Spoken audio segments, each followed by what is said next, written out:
अस्सलाम वालेकुम नाज़रीन, इमरान याकूब खान साहब और फैसल चौधरी साहब के साथ मैं हूं Sameena Pasha. Programme viewpoint में आपको खुशामदीद कहती हूं। खबरें दो तीन बड़ी अहम है जनाब। एक तो हम देख रहे हैं कि बड़ी तेज़ी से दर्जनों की तादाद में अब लोग अलहदा हो चुके हैं पाकिस्तान तहरीक इंसाफ से, और पार्टी छोड़ने का ये सिलसिला जारी है। मज़ीद भी रहनुमाओं के बारे में यही खबरें हैं कि कोई जल्दी कोई बाद में प्रेस कॉन्फ्रेंस कर रहा है और पार्टी से अलग हो रहा है। आखिर ऐसा क्या हो गया है कि सब पार्टी से अलग हो रहे हैं, और क्यों इमरान खान साहब का साथ देने के लिए मज़ीद तैयार नहीं दिखाई दे रहे? इस हवाले से गुफ्तगू होगी। पार्टी का मुस्तकबिल क्या है? ये लोग जो सब जा रहे हैं, क्या नई पार्टीज़ बनाएंगे, पुरानी पार्टीज़ में शामिल होंगे, या सियासत ही नहीं करेंगे, अच्छे वक्त का इंतज़ार करेंगे? इसके ऊपर भी बात होगी। जहांगीर खान तरीन साहब भी एक्टिव हो गए हैं, उन्होंने भी नई पार्टी बनाने का ऐलान किया है। उनकी पार्टी का क्या फ्यूचर होगा? क्या वो PTI में बड़ा डेंट डालने में कामयाब हो सकते हैं? इसके ऊपर भी बात होगी। और एक अहम फैसला जो सुप्रीम कोर्ट ऑफ पाकिस्तान से आया है, उसके ऊपर भी खास तौर पर बात होगी। जुडिशल कमीशन जो बनाया गया था ऑडियो लीक्स की तहकीकात के लिए वफाकी हुकूमत की जानिब से, इस मामले के ऊपर जो इमरान खान साहब PTI की दरख्वास्तें थी, वो चीफ जस्टिस उमर अता बंदयाल साहब की सरबराही में 5 रुकनी लार्जर बेंच ने काबिल समाअत करार दी हैं, और साथ ही साथ मुअत्तल कर दिया नोटिफिकेशन। जुडिशल कमीशन को काम से भी रोक दिया। तो ये कितना अहम फैसला, इससे आगे क्या निकलेगा, इस पर भी बात होगी आज के प्रोग्राम में। आप सबको खुशामदीद कहती हूँ। पहले चलूँगी मैं इमरान साहब की तरफ।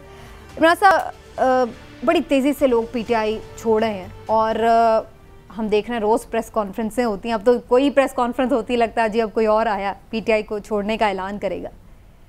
चलिए छोड़ रहे हैं, लेकिन रोते क्यों हैं छोड़ते हुए? बिस्मिल्लाहिर्रहमानिर्रहीम। देखिए समीना, सीधी सी बात है, वो सियासत तो छोड़ रहे हैं, लेकिन वो अपना मुस्तकबिल जो है ना उस पर रोते हैं, अपने ख्वाब टूटते हुए रोते हैं।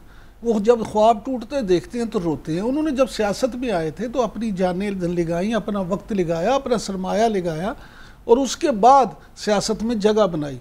अब जब उन्हें अपने किए कराए पे एकदम से पानी फिरता हुआ नज़र आता है तो फिर वो रोते हैं। वो इस बात पे रोते हैं कि उनके लीडर ने क्या ऐसा कर दिया कि आज उनको ये दिन देखना पड़े। उनके लीडर ने, लोगों के लीडर, दूसरी जमातों के लीडर इस तरह के काम करते हैं कि वो उनका अपने पार्टी वर्करों के लिए, अपनी पार्टी के लोगों के लिए आगे जगह बनाते हैं। इनके पार्टी के एक फैसले ने, 9 मई के मामलात ने इनको बिल्कुल ज़मीन में धकेल दिया, तो रोते इसलिए हैं। लेकिन इस एक तासुर ये भी उभर रहा है कि शायद ये लोग छोड़ना नहीं चाहते हैं, और लोग तो कह रहे हैं कि ये प्रेस कॉन्फ्रेंस नहीं, प्रेशर कॉन्फ्रेंस है। तो इस बात में कितनी सदाकत हो सकती है? क्योंकि हम ये तो इमरान साहब बड़ा ऑब्वियस है ना कि जो जेल में है तब तक जेल में है, जब तक वो आके PTI नहीं छोड़ता। जैसे ही वो PTI छोड़ने का ऐलान करता है तो वो रिलीज हो जाता है। देखिए समीना, बात सीधी सी है। हो सकता है कि आपकी बात ठीक हो कि प्रेस कॉन्फ्रेंस की जगह कुछ प्रेशर कॉन्फ्रेंसेस भी हों, लेकिन देखना ये है कि क्या तमाम लोग प्रेशर में ही आके कर रहे हैं? अगर तमाम लोग प्रेशर में आकर ये ऐलान कर रहे हैं, ये फैसले कर रहे हैं, तो फिर मैं समझता हूँ कि उनकी कमिटमेंट इमरान खान साहब से या PTI से को इतनी अच्छी तो नहीं थी। क्योंकि इस तरह के मामला तो माजी में देखें, नून लीग में भी बड़ा प्रेशर था, लेकिन नून लीग के तो बंदे उस तरह से छोड़ के नहीं गए थे। इसी तरह से मुख्तलिफ जमातों में, मुख्तलिफ अदवार में प्रेशर होते हैं। असल मामला ये है कि 9 मई का जो वाक़या हो गया और जिस तरह से वहाँ गेम चेंजर साबित हो गया, वो गेम चेंजर हुआ। देखिए APS ने जिस तरह से पाकिस्तान में तब्दीलियाँ की थी, उसी तरह से 9 मई का वाक़या जो सियासत में एक भूचाल लेके आया, उस भूचाल ने बहुत कुछ उखाड़ पिछाड़ के करके रख दिया।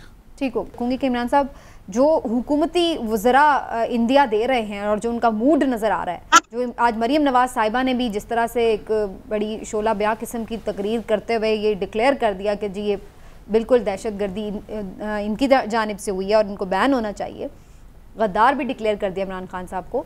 तो आप समझते हैं कि 9 मई का वाक़या तो सारे ही मजम्मत करें, लेकिन बग़ैर तहकीकात के इस वाक़े की आड़ में क्या हुकूमत वक्त अपना सियासी फ़ायदा हासिल करना चाहती है और अपनी सबसे बड़ी सियासी मुखालिफ जमात को बैन करने का सोच के उन्हें आउट करना चाहती है मुकाबले से?